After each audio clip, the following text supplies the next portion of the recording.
क्या आप जानते हैं कि जिस शख्स को तारीख सुल्तान सलाहुद्दीन अय्यूबी के नाम से जानती है, वो जवानी में किसी तख्त का वारिस नहीं था।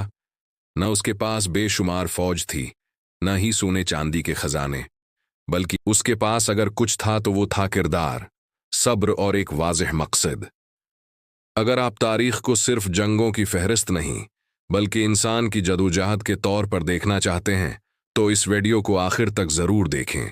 और अगर आप ऐसी ही हकीकत पर मबनी तारीखी कहानियां सुनना चाहते हैं तो अभी हसन इन्फो चैनल को सब्सक्राइब कर लीजिए, क्योंकि यहाँ तारीख सिर्फ सुनाई नहीं जाती, जीने का हुनर सिखाती है।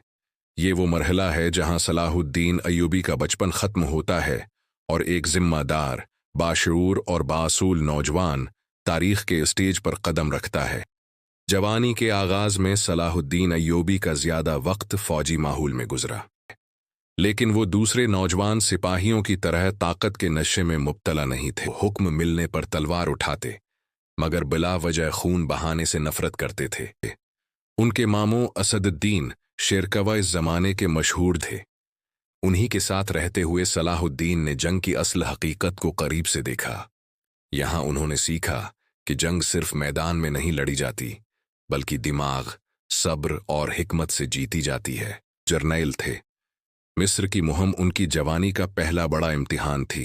वो पहली बार मिस्र पहुंचे तो किसी ने ये नहीं सोचा था कि ये खामोश सा नौजवान एक दिन पूरे खिते की सियासत बदल देगा। लिदा बोलते नहीं थे, लेकिन जो कहते थे सोच समझ कर कहते थे। सलाहुद्दीन की सबसे बड़ी खूबी ये थी कि वो दुश्मन को भी इंसान समझते थे।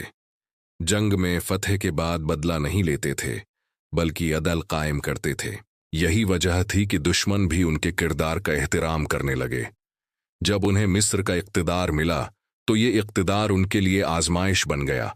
बहुत से लोग ताकत मिलने के बाद बदल जाते हैं, लेकिन सलाहुद्दीन मजीद आजिज हो गए।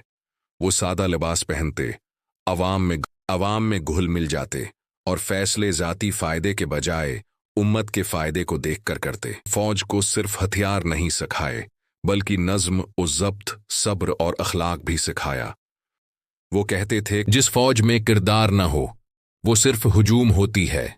सलाहुद्दीन अय्यूबी ने अपनी जवानी में ये बात समझ ली थी। मुसलमानों की सबसे बड़ी कमजोरी उनका आपस का अख्तिलाफ है। इसीलिए उन्होंने सबसे पहले उम्मत को जोड़ने का काम शुरू किया, जाए हिकमत को तरजीह दी। जहां बातचीत से मसला हल हो सकता था, और जहां जंग नागुज़ीर हो गई, पीछे नहीं हटे। सलीबी जंगों के दौरान सलाहुद्दीन की क़ियादत खुलकर सामने आई। वो मैदानी जंग में भी सिपा सालार थे और खैमे में भी रहनुमा। वो सिपाहियों के साथ खाना खाते, उनके जख्मों का हाल पूछते और उनके हौसले बुलंद रखते। उनकी क़ियादत का सबसे बड़ा सबूत ये था कि फ़ौज उनसे डरती नहीं थी, बल्कि उन पर फ़ख्र करती थी। बैतुल मुक़द्दस का सफ़र सलाहुद्दीन अय्यूबी की ज़िंदगी का सबसे अहम मोड़ था।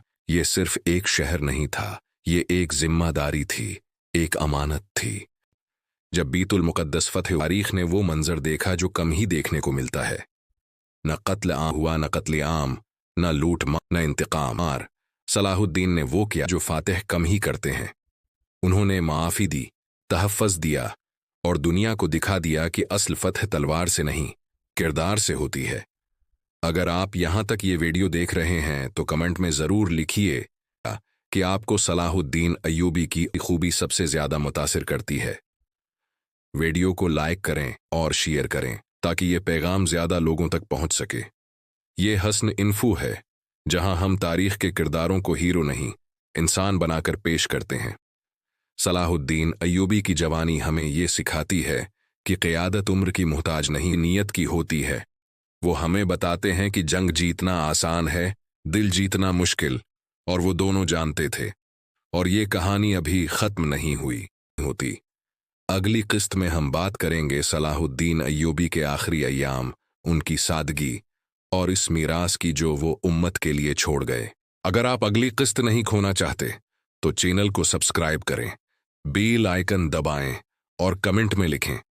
अगली वीडियो का इंतज़ार है, क्योंकि हसन इन्फो पर तारीख़ रुकती नहीं, आगे बढ़ती है। अल्लाह हाफिज़।